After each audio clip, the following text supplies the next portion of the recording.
Welcome to disc number 2 of the 21 Irrefutable Laws of Leadership by John C. Maxwell.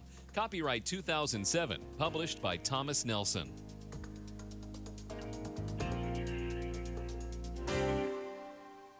Law number 8, the law of intuition. Leaders evaluate everything with a leadership bias.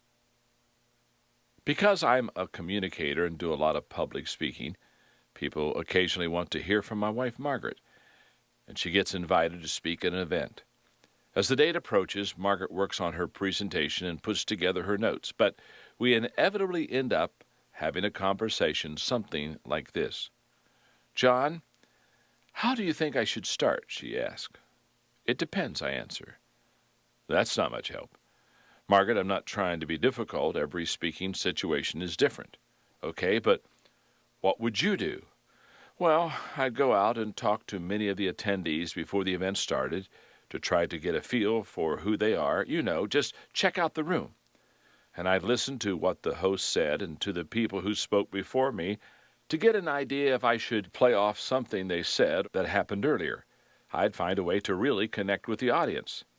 "That doesn't help me," she answers in frustration. To be honest, her questions frustrate me as much as my answers frustrate her. I have a hard time explaining what I would do because communication is intuitive for me. It's one of my greatest strengths. Now, I'm not picking on Margaret. She's more highly talented than I am in so many areas.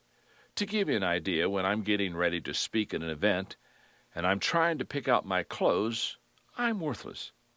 One of two things usually happens. I stand in the closet paralyzed and drooling, totally incapable of figuring out what goes together, or I pick something out, put it on, go into the bedroom, and Margaret says, "Oh, John, you're not going to wear that, are you?" Of course not," I answer. "What do you think I should wear?" At that, Margaret strolls into the closet and looks around for about 2 seconds. "I haven't seen you in this jacket yet, so how about this?" she says as she starts grabbing things. "And if you wear this shirt, this tie, it will really pop." As she picks the slacks, I try to be helpful and pick out shoes. "No, you can't wear those shoes with this," she says. "Here, wear these with this belt." When I'm at the event, I hear compliments about how I'm dressed, so when I return home, I hang the whole outfit together in the closet because I know it goes together. Then the next time I get ready to leave for a speaking engagement, I put it on and walk confidently in the bedroom. Margaret says, "You can't wear that again," and off we go through the whole routine one more time. You see, people born with natural leadership ability are especially strong in the area of leadership intuition. Others have to work hard to develop and hone it. But either way, intuition comes from two things: the combination of natural ability, which comes in a person's areas of strength and learned skills. It is an informed intuition, and it causes leadership issues to jump out to a leader in a way that they don't with others. I regard leadership intuition as the ability of a leader to read what's going on. For that reason, I say that leaders are readers. Leaders are readers of their situation. In all kinds of circumstances, leaders pick up on details that might elude others. They tune in to leadership dynamics. Many leaders describe this as an ability to smell things in their organization. They can sense people's attitudes.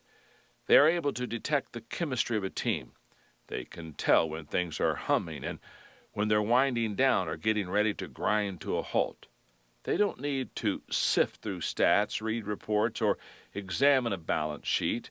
They know the situation before they have all the facts. That is a result of their leadership intuition.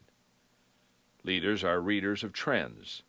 Most followers are focused on their current work. They think in terms of task at hand, projects, or specific goals. That is as it should be. Most managers are concerned with efficiency and effectiveness. They often possess a broader view than employees, thinking in terms of weeks, months, or even years.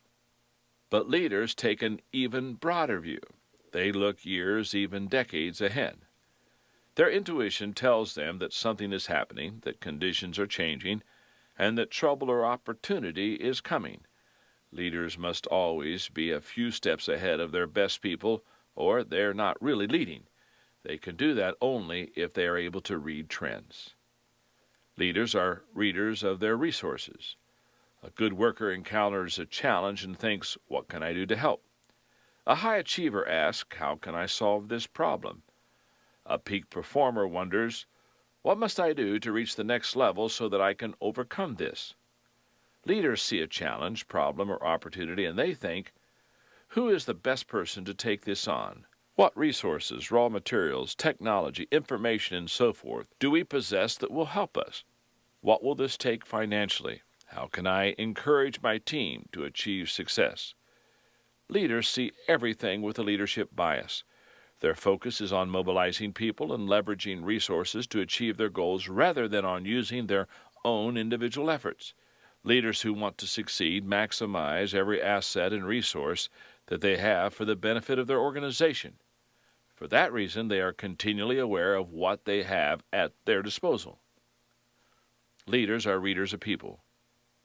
President Lyndon Johnson once said that when you walk into a room, you don't belong in politics if you can't tell who's for you and who's against you.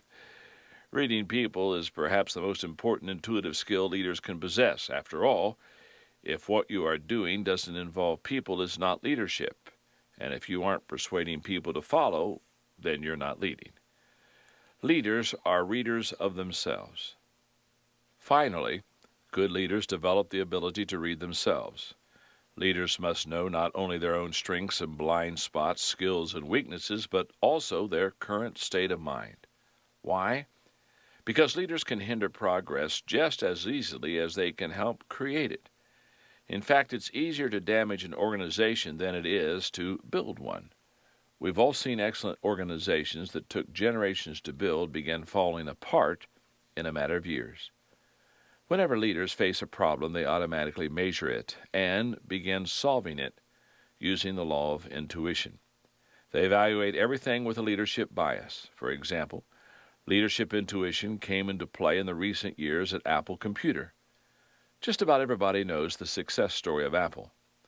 The company was created in 1976 by Steve Jobs and Steve Wozniak in a garage.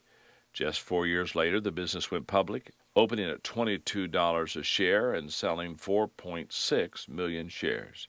It made more than 40 employees and investors millionaires overnight. But Apple's story hasn't been all positive. Since those early years, Apple's success, stock value, and ability to capture customers have fluctuated wildly. Jobs left Apple in 1985, having been pushed out in a battle with CEO John Sculley, the former Pepsi president whom Jobs had recruited in 1983. Sculley was followed by Michael Spindler in 1993 and then Gilbert Amelio in 1996. None of them was able to reestablish Apple's previous success. In its glory days, Apple had sold 14.6% of all personal computers in the United States. By 1997, sales were down to 3.5%. That was when Apple again looked to the leadership of its original founder, Steve Jobs, for help. The failing company believed he could save it. Jobs intuitively reviewed the situation, and immediately he took action. He knew that improvement was impossible without a change in leadership, so he quickly dismissed all but 2 of the previous board members and installed new ones. He made changes in the executive leadership, and he fired the company's ad agency and held a competition for the account among 3 firms. He also refocused the company. Jobs wanted to get back to the basics of what Apple had always done best, use its individuality to create products that made a difference. At the time, Jobs said, "We've reviewed the roadmaps of new products and axed more than 70% of the projects, keeping the 30% that were gems. Plus, we're adding new ones that are a whole new paradigm of looking at computers." None of those actions was especially surprising, but Jobs also did something that really showed the law of intuition in action. He read Apple's situation and made a leadership decision that went absolutely against the grain of Apple's previous thinking. It was an incredible, intuitive leadership leap. Jobs created a strategic alliance with the man whom Apple employees considered to be their arch enemy, Bill Gates. Jobs explained, I called Bill and said Microsoft and Apple should work more closely together, but we have this issue to resolve, this intellectual property dispute. Let's resolve it. They negotiated a deal quickly which settled Apple's lawsuit against Microsoft. Gates promised to pay off Apple and invest $150 million in non-voting stock.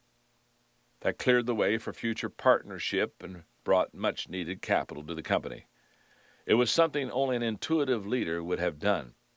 Apple's stock value immediately went up 33%, and in time, Apple regained some of the prestige it had lost over the years. In 2001, Jobs made another leadership move based on his intuition. While other computer manufacturers were pursuing PDAs, he was looking at music. And when an independent contractor and hardware expert named Tony Fadell approached Apple with an idea for an MP3 player and a music sales company, Apple embraced it, even though several other companies had rejected it. Fadell was hired on, and they began working on what would eventually be known as the iPod. Jobs' involvement with the iPod is an indication of his leadership intuition. Ben Knowles, who was on the inside of the project, said, "The interesting thing about the iPod is that since it started, it had 100% of Steve Jobs' time. Not many projects get that. He was heavily involved in every single aspect of the project." Why did Jobs do that? Because his intuition as a leader made him understand the impact that the device could make. It was consistent with his vision for creating a digital lifestyle.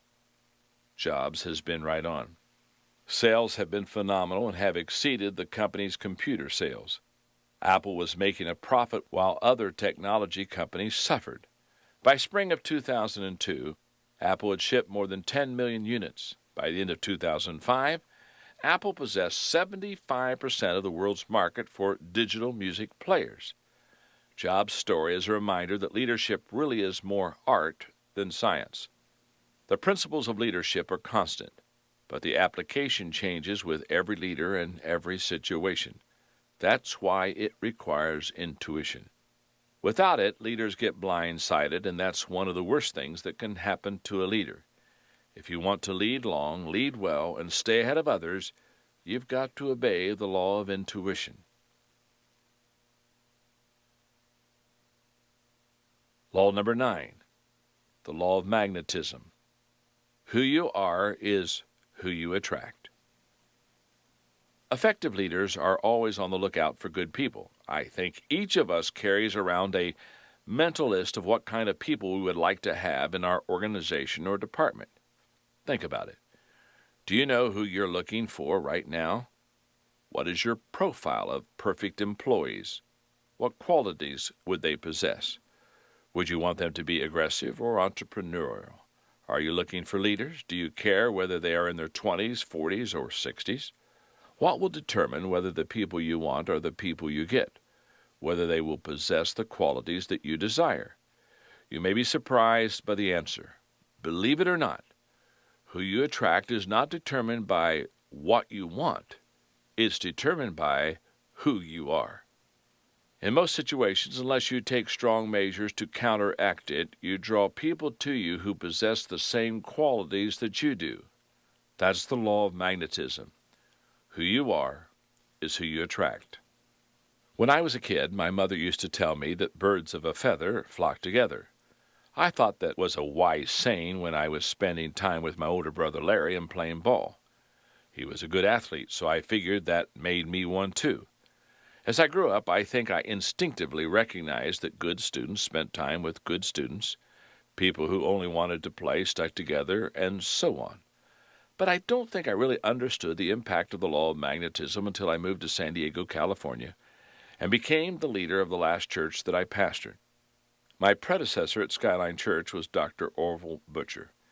He is a wonderful man with many admirable qualities. One of his best is his musicianship. He plays piano and has a beautiful Irish tenor voice even today in his 80s. At the time I arrived in 1981, Skyline had a solid reputation for fine music and was nationally known for its outstanding musical productions. In fact, the church was filled with talented musicians and vocalists. Why were there so many exceptional musicians at Skyline? The answer lies in the law of magnetism. People with musical talent were naturally attracted to Dr. Butcher. They respected him and understood him. They shared his motivation, his values. They were on the same page with him. Leaders helped to shape the culture of their organizations based on who they are and what they do. Music was valued. It was practiced and performed with excellence. It was used to reach out to the community. It was deeply ingrained in the culture of the organization. In contrast, I enjoy music, but I am not a musician. After I came on board at the church, the number of new musicians arriving at the church declined quickly. But do you know what kind of people started coming instead? Leaders. I valued leadership, modeled it, trained people in it, and rewarded it. Leadership was woven into the fabric of the organization. By the time I left Skyline, not only was the church filled with hundreds of excellent leaders, but the church had raised up and sent out hundreds of leaders. The reason was the law of magnetism. Our organization became a magnet for people with leadership ability. If you have recruited and hired a staff, you will probably find that you and the people who follow you share common ground in several of these key areas. Generation. Most organizations reflect the characteristics of their key leaders, and that includes their age. During the dot-com boom of the 1990s, thousands of companies were founded by people in their 20s and early 30s. And who did they hire? Others in their 20s and 30s. In just about any type of organization, most of the time, the people who come on board are similar in age to the leaders who hire them. Often that occurs within departments. Sometimes it occurs company-wide. Attitude. Rarely have I seen positive and negative people attracted to one another. People who view life as a series of opportunities and exciting challenges don't want to hear others talk about how bad things are all the time. I know that's true for me. And not only do people attract others with similar attitudes, but their attitudes tend to become alike. Attitude is one of the most contagious qualities a human being possesses.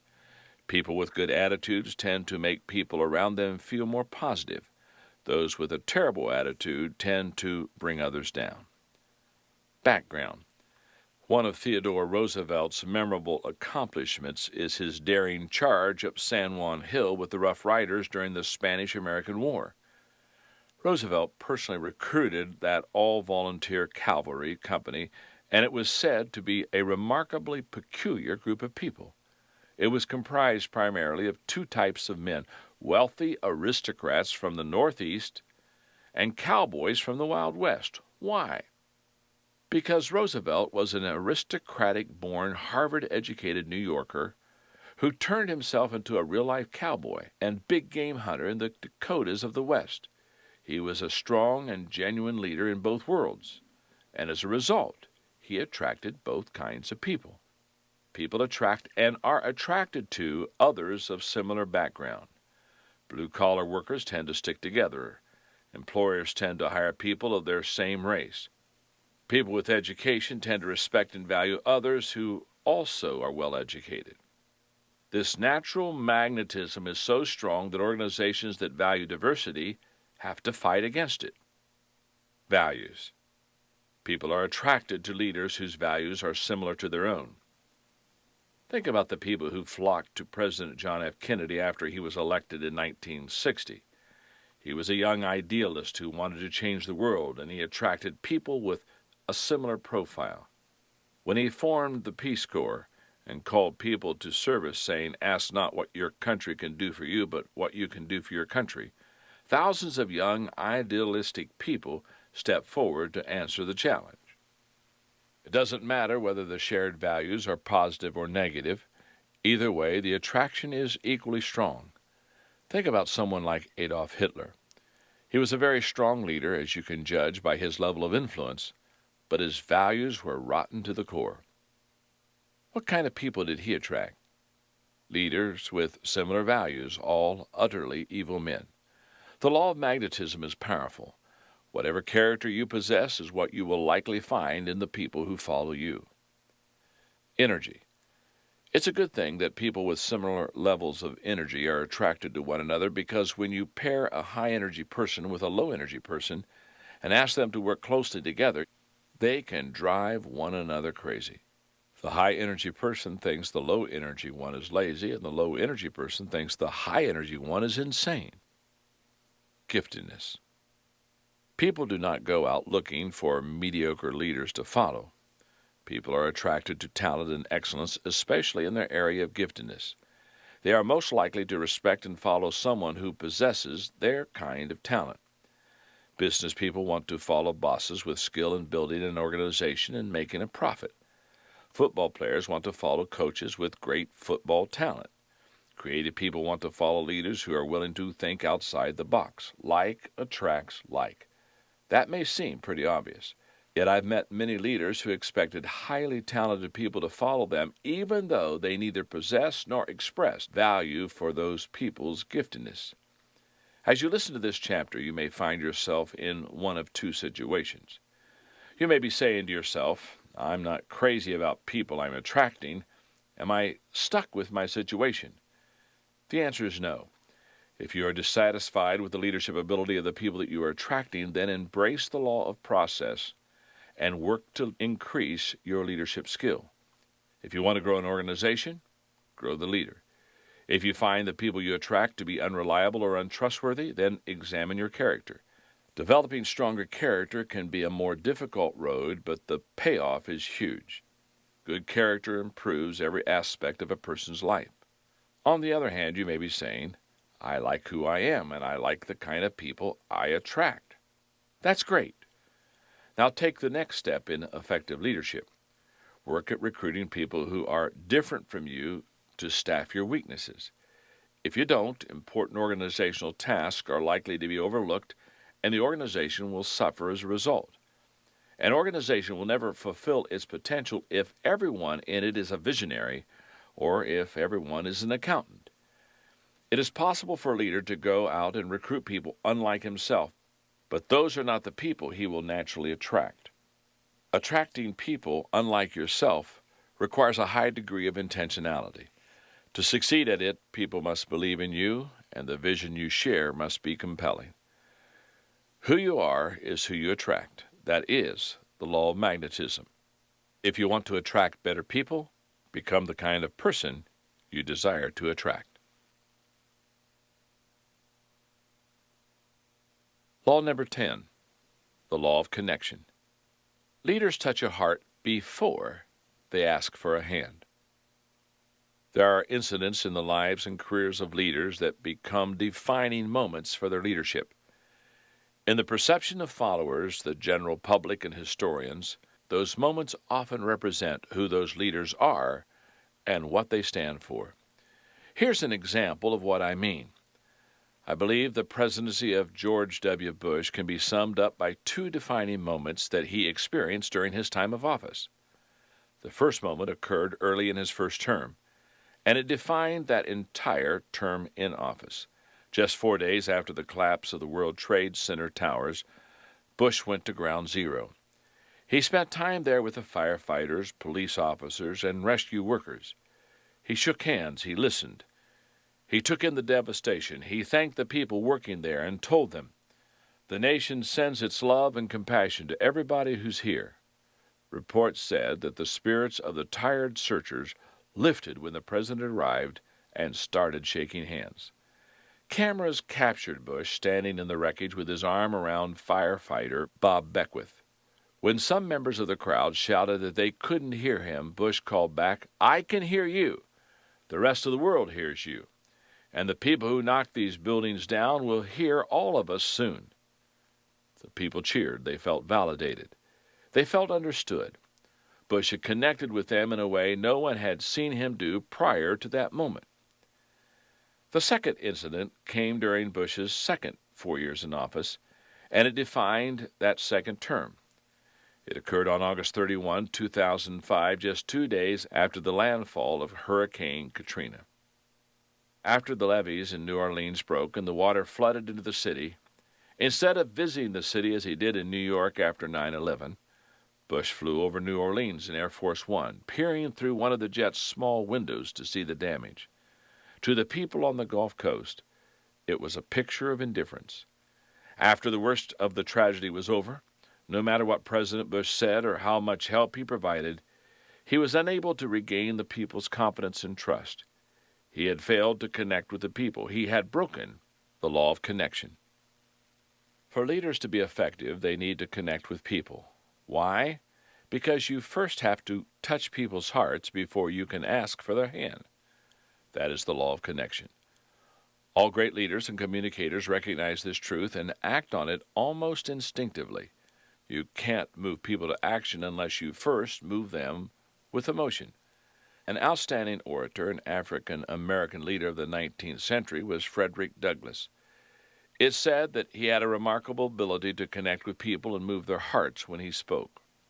Historian Luron Bennett said of Douglass, "He could make people laugh at a slave owner preaching the duties of Christian obedience, could make them see the humiliation of a black maiden ravished by a brutal slave owner, could make them hear the sobs of a mother separated from her child. Through him, people could cry, curse, and feel. Through him, they could live slavery." Good leaders work at connecting with others all the time, whether they are communicating to an entire organization or working with a single individual. The stronger the relationship you form with followers, the greater the connection you forge, and the more likely those followers will be to want to help you. I used to tell my staff, people don't care how much you know until they know how much you care.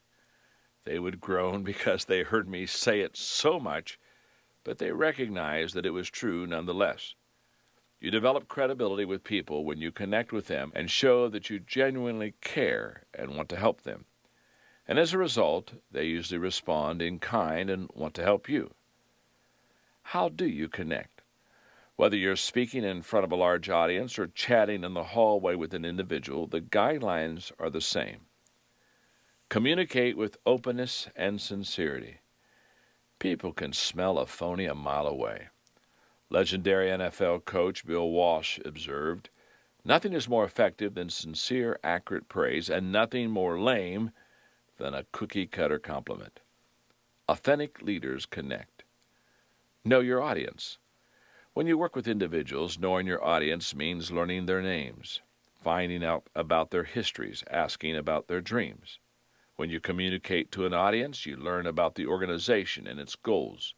You want to speak to what they care about, not just what you care about. Live your message. Perhaps the most important thing you can do as a leader and communicator is to practice what you preach.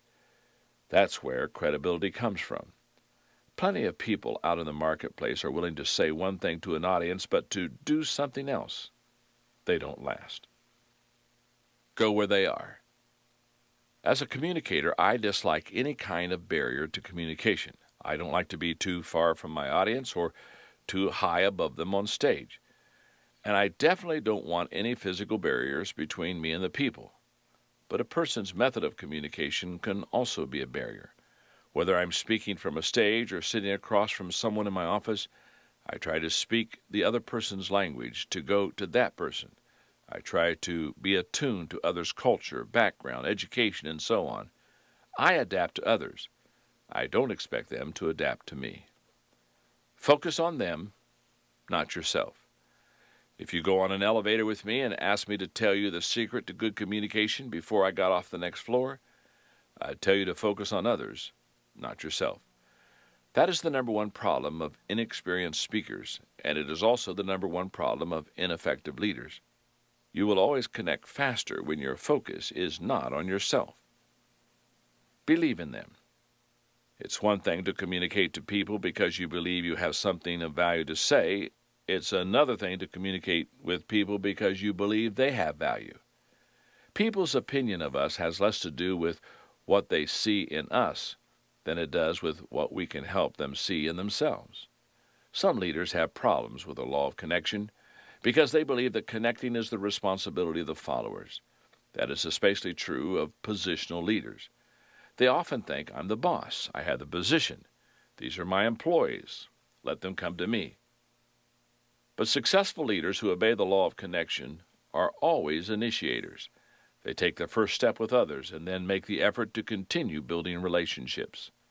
That's not always easy, but it's important to the success of the organization. A leader has to do it no matter how many obstacles there might be. I learned this lesson in 1972 when I was faced with a very difficult situation. I was moving to Lancaster, Ohio to accept the leadership of a church there. It was going to be a big step up in responsibility for me. And before I accepted the position, I learned that the church had just gone through a big battle relating to a building project. Heading up one of the factions was the number one influence in the church, a man named Jim. I also heard that Jim had the reputation for being negative and somewhat of a maverick. He liked to use his influence to move the people in directions that didn't always help the organization.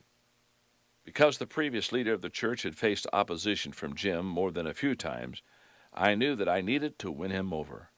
Otherwise, I would always have conflict with him. If you want someone on your side, don't try to convince them. Connect with him. That's what I determined to do. So the first thing I did when I got to my new position was to make an appointment to meet Jim in my office.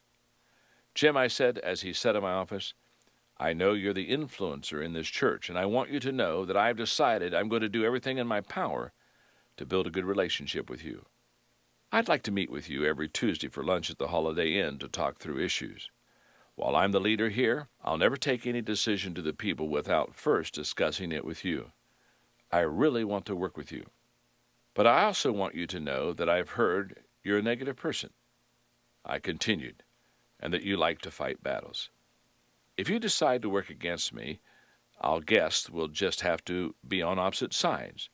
And because you have so much influence, I know that you'll win most of the time, at least in the beginning. But I'm going to develop relationships with people and draw new people to this church. This church will grow, and someday I'll have greater influence than you. But I don't want to battle you, I confided. You're 65 years old right now. Let's say you've got another 10 to 15 years of good health and productivity ahead of you. If you want, you can make these years your very best and make your life count. We can do a lot of great things together in this church, I summed up, but the decision is yours. When I finished, Jim didn't say a word. He got up from his seat, walked into the hall, and stopped to take a drink at the water fountain. I followed him out, and I waited. I didn't know whether he was going to dress me down, declare war, or tell me to take a hike. After a long time, Jim stood up straight and turned around. When he did, I could see that tears were rolling down his cheeks. And then he gave me a great big bear hug and said, "You can count on me to be on your side." And Jim did get on my side. As it turned out, he did live another 10 years, and because he was willing to help me, a young kid with a vision, we accomplished many positive things together. But it never would have happened if I hadn't had the courage to try to make a connection with him that first day in my office. One of the companies I admire is Southwest Airlines.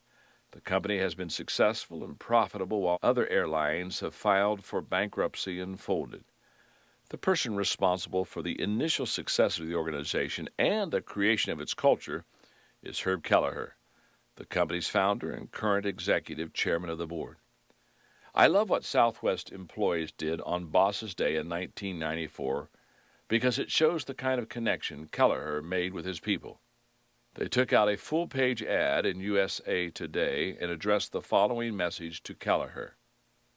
Thanks, Herb, for remembering every one of our names, for supporting the Ronald McDonald House, for helping load baggage on Thanksgiving, for giving everyone a kiss, and we mean everyone, for listening, for running the only profitable major airline, for singing at our holiday party, for singing only once a year, for letting us wear shorts and sneakers to work, for golfing at the Love Classic with only one club, for out-talking Sam Donaldson, for riding your Harley-Davidson into Southwest headquarters, for being a friend, not just a boss. Happy Boss's Day from each one of your 16,000 employees. A display of affection like that occurs only when a leader has worked hard to connect with his people. Don't ever underestimate the importance of building relational bridges between yourself and the people you lead. There's an old saying, to lead yourself, use your head. To lead others, use your heart. That's the nature of the law of connection. Always touch a person's heart before you ask him for a hand. Law number 11, the law of the inner circle. A leader's potential is determined by those closest to him. When we see any incredibly gifted person, it is always tempting to believe that talent alone made him successful. To think that is to buy into a lie. Nobody does anything great alone. Leaders do not succeed alone. A leader's potential is determined by those closest to him. What makes the difference is the leader's inner circle. Lance Armstrong is one of the most talented athletes on the planet. Because of his physical gifts, he has been called a freak of nature. His sport, cycling, is perhaps the most grueling. The Tour de France, which he has won an astounding 7 times in a row, has been compared to running 20 marathons on 20 consecutive days. Clearly, Armstrong is in a class that few others can approach. His determination is unquestionable. His training regimen is unmatched. His talent is extraordinary, yet without a team, he would not have won a single Tour title. Cycling is truly a team sport, though it may not seem that way to the casual observer. During his Tour de France run, Armstrong had an incredible team. Anchoring the team was Chris Carmichael, his coach, and Johan Brunel, an ex-cyclist who functioned as the team's sports director and master tactician. Both men were indispensable, since Armstrong tended at first to follow his own less efficient training regimen and execute his own tactics, causing him to lose badly. But once those 2 inner circle members were in place, Armstrong began to maximize his gift. Lance is the first to say he would have never won the Tour de France without the help of his teammates, explains the Team Discovery website. Every other rider sacrifices individual glory at the race in order to work for one rider, Lance, which says a lot considering what's at stake. Yet over the years, Lance delivered every single time following the work of his team, so it goes hand in hand. If the team sacrificed itself and Lance didn't have what it took to come through in the end, we would have to rethink the plan. Leaders have to deliver. There is no substitute for performance. But without a good team, they often don't get the opportunity. Their potential is determined by those closest to them. That is the law of the inner circle. In recent years, people in the business world have rediscovered the significance of teams. In the 1980s, the buzzword in business circles was management. Then in the 1990s, the emphasis was on leadership. Now in the 21st century, the emphasis is on team leadership. Why? Because nobody does everything well. I would have loved to compile fewer than 21 laws of leadership. But when I boil leadership down to its essence, I still see 21 things a leader must do well to lead effectively. However, at the same time, I also recognize that no single leader can do all 21 things well. That's why every leader needs a team of people. As Mother Teresa observed, you can do what I cannot do. I can do what you cannot do. Together, we can do great things. That is the power of the law of the inner circle. Most people create an inner circle of people. However, they are usually not strategic in doing so. We naturally tend to surround ourselves with either people we like or people with whom we are comfortable. Few people give enough thought to how those closest to them impact their effectiveness or leadership potential. You see it all the time with certain athletes who transition to the professional ranks and entertainers who achieve success professionally. Some self-destruct and never reach their potential, and it can often be attributed to the kind of people they spend their time with. To practice the law of the inner circle, you must be intentional in your relationship building. As you consider whether individuals should be in your inner circle, ask yourself the following questions. 1. Do they have high influence with others? One key to successful leadership is the ability to influence the people who influence others. How do you do that? By drawing influencers into your inner circle. That's what I did with Jim at the church in Lancaster, Ohio, whom I wrote about in The Law of Connection. Jim was the single most influential person in the organization when I arrived. By building a relationship with Jim and taking him into my inner circle, I was doing two things. First, I was exerting my influence on him, sharing my values, vision, and philosophy of leadership with him. I wanted him to be a carrier of the vision to other people in the organization. Second, I was finding out what he thought. If he had questions or objections to what I wanted to do, I was able to find out about it immediately and work through it with him. And because he had so many years of experience with the people in the organization, he often helped me to navigate around potential landmines I knew nothing about. Number 2, do they bring a complementary gift to the table? Because of my leadership gifting, I naturally attract leaders, and I'm also highly attracted to leaders. But one of the best things I have done in my leadership career is to bring a few key people into my inner circle who possess strengths in my areas of weakness. One of those people is Linda Eggers, my assistant. I advise young executives that their first and most important hire should be their assistant. In Linda, I have an absolute gem. She's been working with me for 20 years. She has an incredible mind for details. She is tireless, and like Radar O'Reilly from MASH, she has the ability to anticipate what I need before I realize it. What's more, she now knows me so well that she can speak to others on my behalf, knowing how I would answer questions at least 90% of the time. Number 3, do they add value to me and to the organization? I discussed in the law of addition how people add, subtract, multiply, or divide when it comes to others. The people in your inner circle must be adders or multipliers. They should have a proven track record as assets to the organization. There is a poem by Ella Wheeler Wilcox that my mother used to recite to me when I was growing up.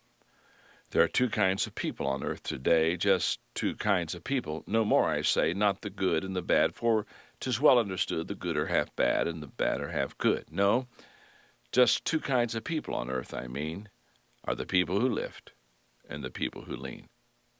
Look only for lifters for your inner circle. Inner circle members should also add value to you personally. That's not selfish. If they have a negative effect, they will hinder your ability to lead well, and that can hurt your people and the organization.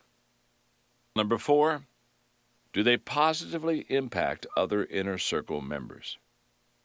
I'm a big believer in team chemistry, and if your inner circle is going to work together and function as a team, then you need to take into account how members interact. First, you want them to have a good fit with one another.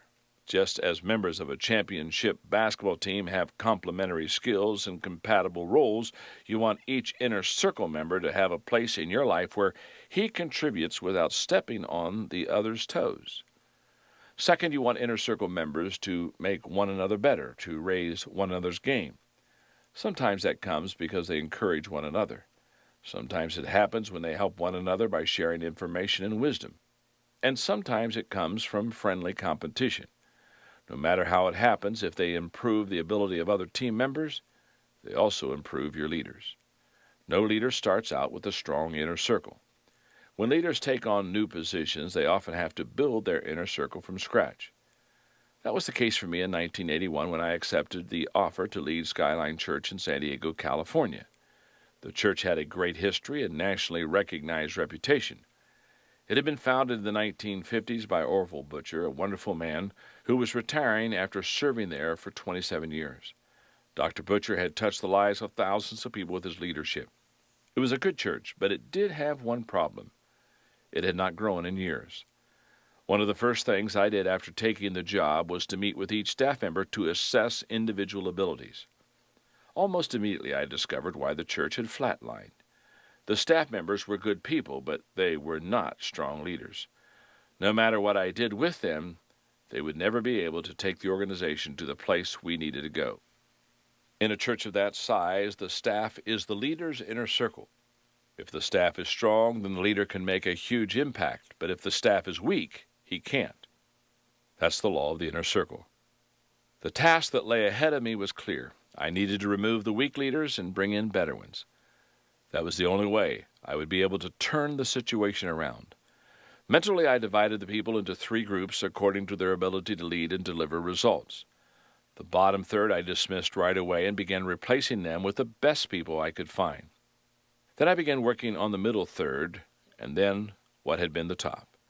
The organization immediately began growing. By the end of 3 years, all but 2 of the original staff had been replaced by better leaders. Because the inner circle had gone to a new level, the organization was able to also go to a new level. Over the years, we tripled in size from 1,000 to more than 3,300 weekly attenders. The growth and success we experienced at Skyline were due to the law of the inner circle. When we had the right staff, our potential skyrocketed. And in 1995, when I left, other leaders from around the country sought to hire my key staff members for their organizations. They recognized the power of the law of the inner circle and wanted to hire the very best they could find to boost their potential. A leader's potential is determined by those closest to him. That's the law of the inner circle. That's the only way you can reach the highest level possible. Law number 12, the law of empowerment. Only secure leaders give power to others. Nearly everyone has heard of Henry Ford, the revolutionary automobile industry innovator and legend in American business history. In 1903, he co-founded the Ford Motor Company with the belief that the future of the automobile lay in putting it within reach of the average American worker. The Model T changed the face of the 20th century American life. By 1914, Ford was producing nearly 50% of all automobiles in the United States. The Ford Motor Company looked like an American success story.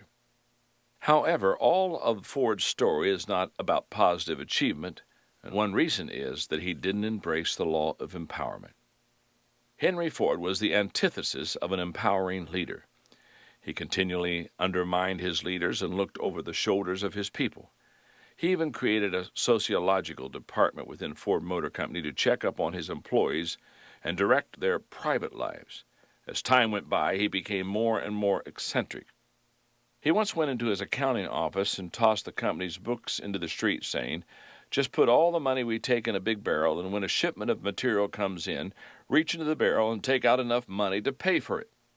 Perhaps Ford's most peculiar dealings were with his executives, especially his son Edsel. The younger Ford had worked at the company since he was a boy. As Henry became more eccentric, Edsel worked harder to keep the company going. If it weren't for Edsel, the Ford Motor Company probably would have gone out of business in the 1930s. Henry eventually gave Edsel the presidency of the company, but at the same time he undermined his son. Further, whenever a promising leader was rising up in the company, Henry tore him down. As a result, the company kept losing its best executives. The few who stayed did so because they figured that someday old Henry would die and Edsel would finally take over and set things right. But that's not what happened. In 1943, Edsel died at the age of 49. Edsel's oldest son, the 26-year-old Henry Ford II, quickly left the Navy so that he could return to Dearborn, Michigan, and take over the company. Young Henry was taking over a company that hadn't made a profit in 15 years. At that time, it was losing $1 million a day. The young president knew he was in over his head, so he set out to find leaders. Fortunately, the first group actually approached him. Colonel Charles Tex Thornton headed a team of 10 men who had worked together at the War Department during World War II. Their contribution to the Ford Motor Company was substantial. In the years to come, the group produced 6 company vice presidents and 2 presidents. The second influx of leadership came with the entrance of Ernie Breech, an experienced General Motors executive and the former president of Bendix Aviation. Young Henry hired him to be Ford's executive vice president, a position second to Henry's, with the expectation that he would take command and turn the company around. He succeeded. Breech quickly brought in more than 150 outstanding executives from General Motors, and by 1949, Ford Motor Company was on a roll again. In that year, the company sold more than 1 million Fords, Mercurys, and Lincolns, the best sales since the Model A.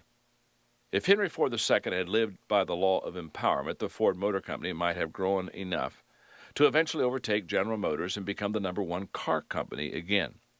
But only secure leaders are able to give power to others, and Henry felt threatened. The success of Tex Thornton, Ernie Breach, and Louis Crusoe, a legendary GM executive whom Breach had brought into the company, made Henry worry about his own place at Ford. His position was based not on influence but on his name and his family's control of the company's stock. What was Henry's solution? He began pitting one top executive against another. Any time an executive gained power and influence, Henry undercut the person's authority by moving him to a position with less clout, supporting the executive's subordinates, or publicly humiliating him. This maneuver continued all the days Henry II was at Ford. As one Ford president, Lee Iacocca, commented after leaving the company, Henry Ford, as I would learn firsthand, had a nasty habit of getting rid of strong leaders. Iacocca says that Henry Ford II once described his leadership philosophy to him years before Iacocca himself became its target. Ford said, "If a guy works for you, don't let him get too comfortable. Don't let him get too cozy or set in his ways. Always do the opposite of what he expects. Keep your people anxious and off balance." Both Henry Fords failed to abide by the law of empowerment. Rather than identifying leaders, building them up, giving them resources, authority, and responsibility, and turning them loose to achieve, they alternately encouraged and undermined their best people. To lead others well, we must help them to reach their potential. That means being on their side, encouraging them, giving them power, and helping them to succeed. That's not traditionally what we're taught about leadership. What were the two leadership games we were taught as kids? King of the Hill and Follow the Leader. What was the object of King of the Hill? To knock other people down so that you could be the leader. And what was the point in Follow the Leader? You do the things you know followers can't do to separate yourself from them and make yourself look more powerful. The problem with these games is that to win, you have to make all the other people lose. The games are based on insecurity and are opposite of the way to raise up leaders. When I travel to developing countries, I am made especially aware of how alien the idea of empowerment can be to emerging leaders. In cultures where you have to fight to make something of yourself, the assumption often is that you need to fight others to maintain your leadership. But that reflects a scarcity mindset. The truth is that if you give some of your power away to others, there is still plenty to go around. When I teach the law of empowerment in emerging countries, I usually ask a volunteer to come up so that I can show visually what happens when a leader tries to keep others down instead of raising them up. I ask the volunteer to stand in front of me, and I put my hands on his shoulders. Then I begin pushing him down. The lower I want to push him, the more I have to bend down to do it. As I push him lower, I go lower. That's the same way it is in leadership. To keep others down, you have to go down with them. And when you do that, you lose any power to lift others up. When leaders fail to empower others, it's usually due to three main reasons. The number one barrier to empowerment: desire for job security. Weak leaders worry that if they help subordinates, they will themselves become dispensable. But the truth is that the only way to make yourself indispensable is to make yourself dispensable. In other words, if you're able to continually empower others and help them develop so that they can become capable of taking over your job, you will become so valuable to the organization that you become indispensable. That is the paradox of the law of empowerment.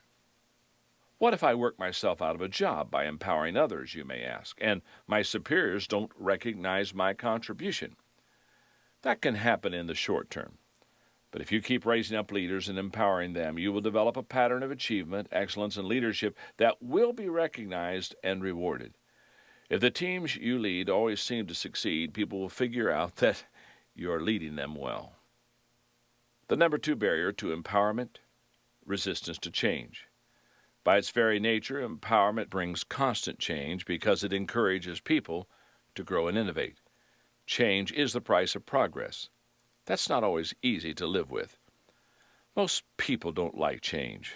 That's a fact. Yet one of the most important responsibilities of leaders is to continually improve their organizations.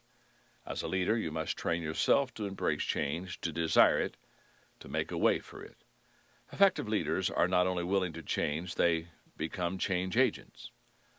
The third barrier to empowerment is lack of self-worth. John Pierce observed, "You can't lead a cavalry charge if you think you look funny on a horse." Self-conscious people are rarely good leaders. They focus on themselves, worrying how they look, what others think, whether they are liked. They can't give power to others because they feel that they have no power themselves, and you can't give what you don't have. The best leaders have a strong sense of self-worth. They believe in themselves, their mission, and their people. One of the greatest leaders of the United States was known for his humility and willingness to give his power and authority to others: Abraham Lincoln. The depth of his security as a leader can be seen in the selection of his cabinet. Most presidents pick like-minded allies, but not Lincoln. At a time of turmoil for the country when factions were strong, Lincoln brought together a group of leaders who would bring strength through diversity and mutual challenge. One Lincoln biographer said this of his method: "For a president to select a political rival for a cabinet post was not unprecedented, but deliberately to surround himself with all of his disappointed antagonists seemed to be courting disaster." It was the mark of his sincere intentions that Lincoln wanted the advice of men as strong as himself or stronger. That he entertained no fear of being crushed or overridden by such men revealed either surpassing naiveness or a tranquil confidence in his power of leadership. Lincoln's desire to unify the country was more important than his personal comfort. His strength and self-confidence allowed him to practice the law of empowerment and bring strong leaders into his circle. In June of 1863, Lincoln put the command of the Army of the Potomac into the hands of General George C. Meade. Within hours of Meade's appointment, Lincoln sent a courier to him. The president's message in part said, "Considering the circumstances, no one ever received a more important command, and I cannot doubt that you will fully justify the confidence which the government has reposed in you. You will not be hampered by any minute instructions from these headquarters. Your army is free to act as you deem proper under the circumstances as they arise. All forces within the sphere of your operations will be held subject to your orders." As it turned out, Meade's first significant challenge came as he commanded the army at a small Pennsylvania town named Gettysburg. It was a test he passed with authority. Lincoln's use of the law of empowerment was as consistent as Henry Ford's habit of breaking it. When his generals performed well, Lincoln gave them the credit. When they performed poorly, Lincoln took the blame. Lincoln was able to stand strongly during the war and continually give power to others because of his rock-solid security. You don't have to be a leader of Lincoln's caliber to empower others. The main ingredient for empowering others is a high belief in people. If you believe in others, they will believe in themselves. The truth is that empowerment is powerful, not only for the person being developed, but also for the mentor. Enlarging others makes you larger. That is the law of empowerment. It's an impact you can experience as a leader as long as you are willing to believe in people and give your power away. Law number 13, the law of the picture. People do what people see. Several years ago, filmmaker Steven Spielberg and actor Tom Hanks produced a series of television shows on HBO called Band of Brothers, based on the book of the same name by historian Stephen Ambrose. The 10 episodes chronicled the story of Easy Company, a group of paratroopers from the 101st Airborne who fought during World War II. The men of Easy Company were as tough as soldiers get, and they fought heroically from the invasion of Normandy to the end of the war. The story of Easy Company is a great study in leadership, for the various sergeants, lieutenants, and captains who commanded the men displayed many styles of leadership, both good and bad. When the leadership was good, it made the difference not only in the way the soldiers performed, but in the outcome of their battles and ultimately of the war. From the very first episode of the television series, the contrasting leadership styles were on display. Herbert Sobel, Easy Company's commanding officer during his training, was shown to be a brutal, autocratic leader with a sadistic streak. He drove the men harder than the commander of any other company. He arbitrarily revoked passes and inflicted punishment. But judging from Ambrose's research, Sobel was even worse than he was depicted in the series. Sobel drove the men without mercy, which was fine since he was preparing them for combat. But he didn't push himself the same way, being barely capable of passing the physical test required of paratroopers, nor did he display the high level of confidence that he demanded from everyone else. Ambrose writes about an incident during training that was representative of Sobel's leadership. On one night exercise, Sobel decided to teach his men a lesson. He and Sergeant Evans went sneaking through the company's position to steal rifles from sleeping men. The mission was successful. By daylight, Sobel and Evans had nearly 50 rifles. With great fanfare, Evans called the company together, and Sobel began to tell the men what miserable soldiers they were. What Sobel didn't realize was that the men he was berating weren't his own. He had wandered into the wrong camp and stolen the rifles belonging to Fox Company. Sobel didn't even realize his mistake until the commander of Fox Company came up with 45 of his men. The men who served under Sobel mocked him and undermined him. By the time Easy Company began preparations for the invasion of Normandy, many men were taking bets on which of them would shoot Sobel when they finally got into combat. Fortunately, Sobel was removed from his position as company commander and reassigned before they went into combat. Fortunately, most of Easy Company's leaders were excellent, and one in particular was awarded the Distinguished Service Cross and was considered by the men to be the best combat leader in World War II. That person was Dick Winters. He started out as a platoon leader in Easy Company during the training and was promoted to company commander after Normandy, and then to battalion executive officer. He finished his military career with the rank of major.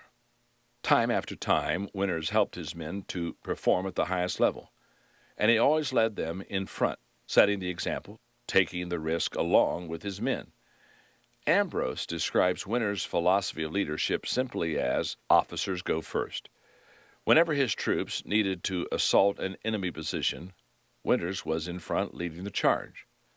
One of the most remarkable incidents demonstrating Winters' way of leading by example occurred soon after D-Day on the road to Carleton, a town that Easy Company needed to take from the Germans. As the American paratroopers under his command approached the town, they became pinned down by German machine gun fire. Huddled in ditches on either side of the road, they wouldn't move forward when ordered to. Yet if they didn't move, they would eventually be cut to pieces. Winters tried rallying them. He coaxed them. He kicked them. He ran from one ditch to the other as machine gun bullets flew by. Finally, he jumped into the middle of the road, bullets glancing off the ground near him, and shouted at the men to get moving. Everyone got up and moved forward as one, and they helped to take the town. More than 35 years later, Floyd Talbert, a sergeant at the time, wrote to Winters to comment about the incident. "I'll never forget seeing you in the middle of the road. You were my total inspiration. All my boys felt the same way. People do what people see. That is the law of the picture. When the leaders show the way with the right actions, their followers copy them and succeed. Good leaders are always conscious of the fact that they are setting the example and others are going to do what they do, for better or worse. In general, the better the leader's actions, the better their people's.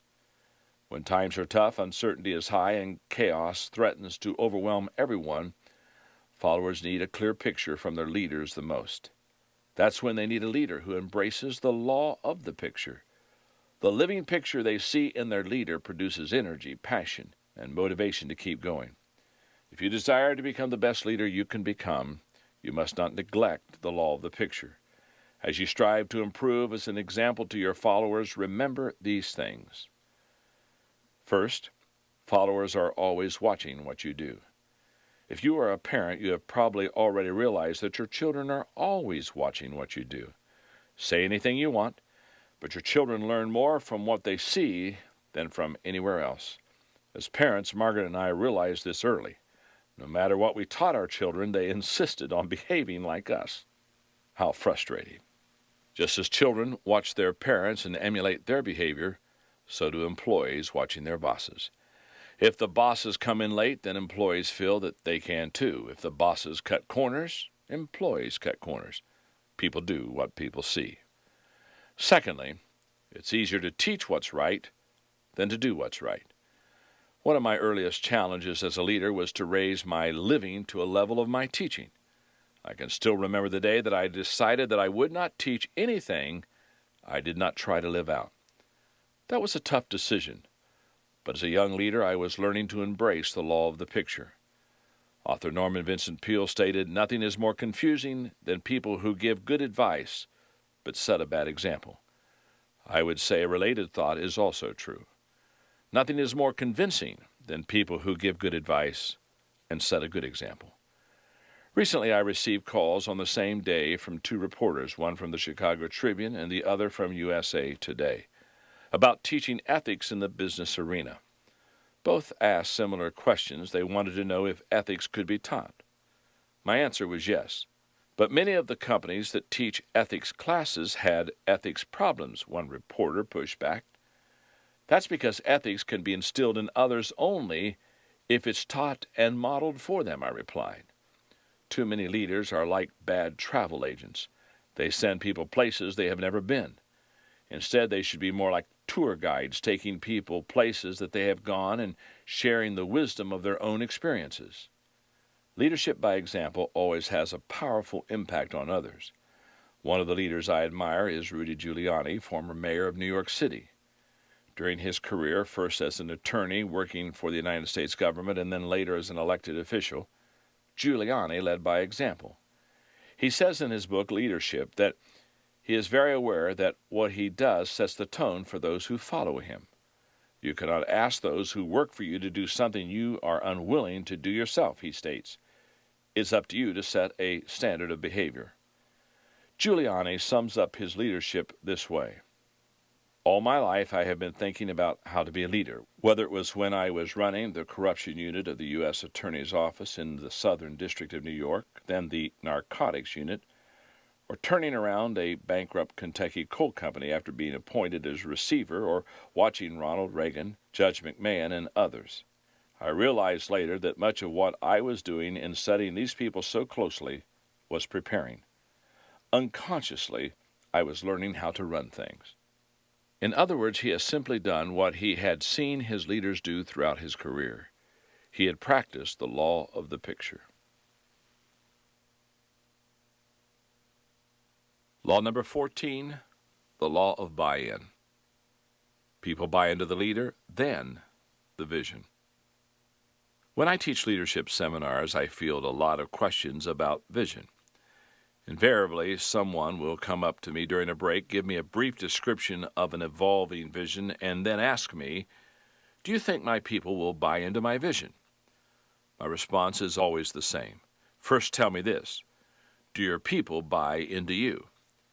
You see, many people who approach the area of vision and leadership have it all backward. They believe that if the cause is good enough, people will automatically buy into it and follow. But that's not how leadership really works. People don't at first follow worthy causes. They follow worthy leaders who promote causes that they can believe in.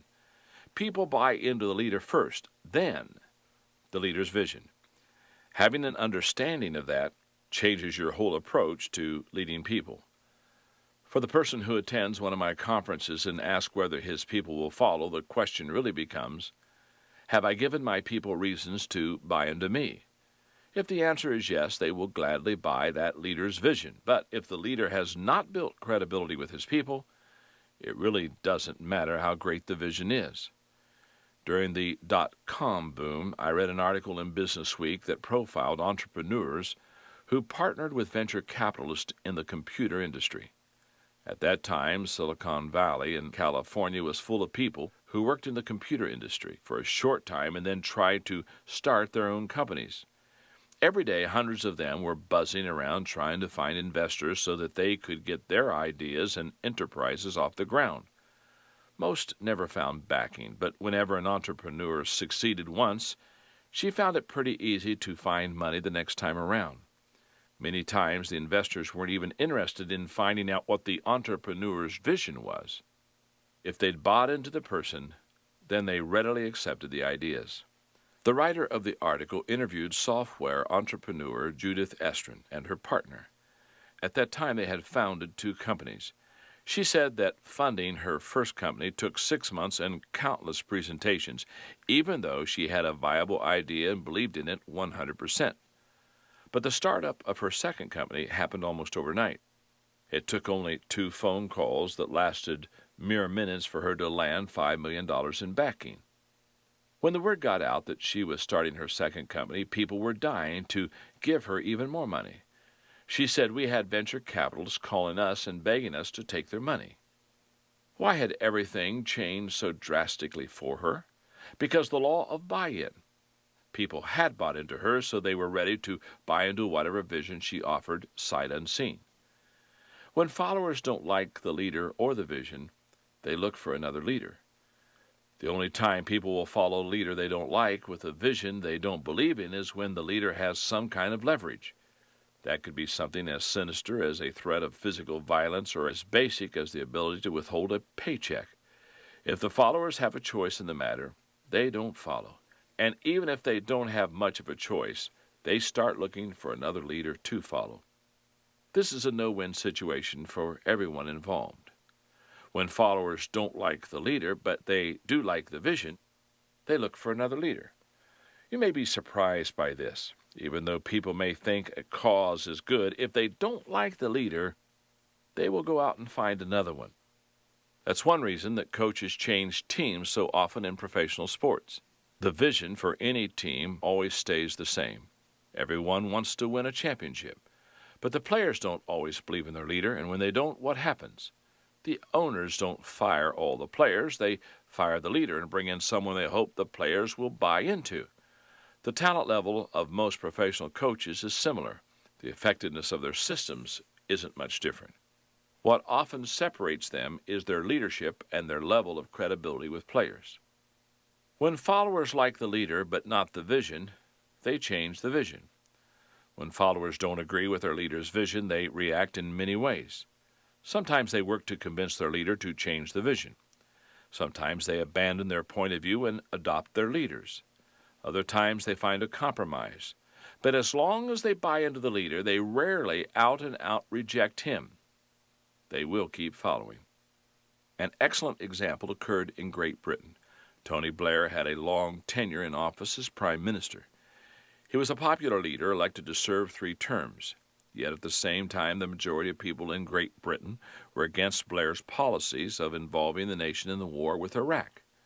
Why did Blair remain in office so long? Because they had bought into him as a leader. As a result, they were willing to live with their philosophical difference with him. When followers like the leader and the vision, they get behind both the leader and the vision. When people believe in their leader and the vision, they will follow their leader no matter how bad conditions get or how much odds are stacked against them. That's why the Indian people in Gandhi's day refused to fight back, as soldiers mowed them down. That's what inspired the U.S. space program to fulfill John F. Kennedy's vision and put a man on the moon.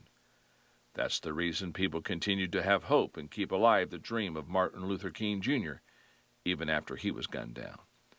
That's what continues to inspire followers to keep running the race, even when they feel they've hit the wall and given everything they've got.